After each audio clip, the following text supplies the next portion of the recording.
Want to create a task template in Asana, but not sure where to start? Stick around, because by the end of this video, you'll have a foolproof method to streamline your work with Asana's task templates and save a ton of time on your projects. Before we dive in, remember, you can use Asana completely for free, and you can unlock exclusive bonuses by clicking the first link in the description below. Now, let's get right to it. The first thing you'll need to do is open the project where you want to create the template. You can use an existing project or start fresh with a new one. Once you're inside your project, look at the top bar and click on the Customize button.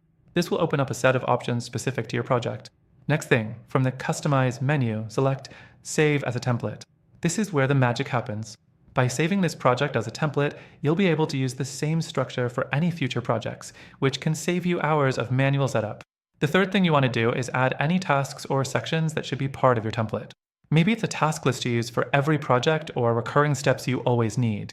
Whatever it is, make sure it's set up just the way you like it.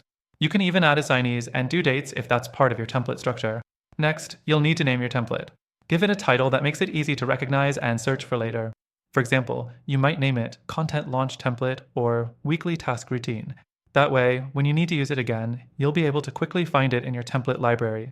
The fifth thing to note is that you can create templates with different structures. Whether you want to keep it simple with just tasks or add subtasks and dependencies, Asana lets you create a template that works best for your workflow. So, feel free to experiment until you get a structure that suits you. Now that you've created your task template, let's look at how to use it. When you start a new project, simply go to the Templates tab, select the template you saved, and boom, all your tasks are there, ready to go. Lastly, you can always edit your task templates as your needs evolve. Whether you want to add more tasks, adjust timelines, or change assignees, you can easily go back and update the template for future use. So, to recap, you've learned how to create a task template in Asana by customizing your project, saving it, naming it, and using it for future tasks. All of this can make your workflow much more efficient and help you stay organized. Remember, Asana offers a free version, and with our exclusive link in the description, you can access a special extended trial to explore all of its features. Don't miss out, click that link and get started today.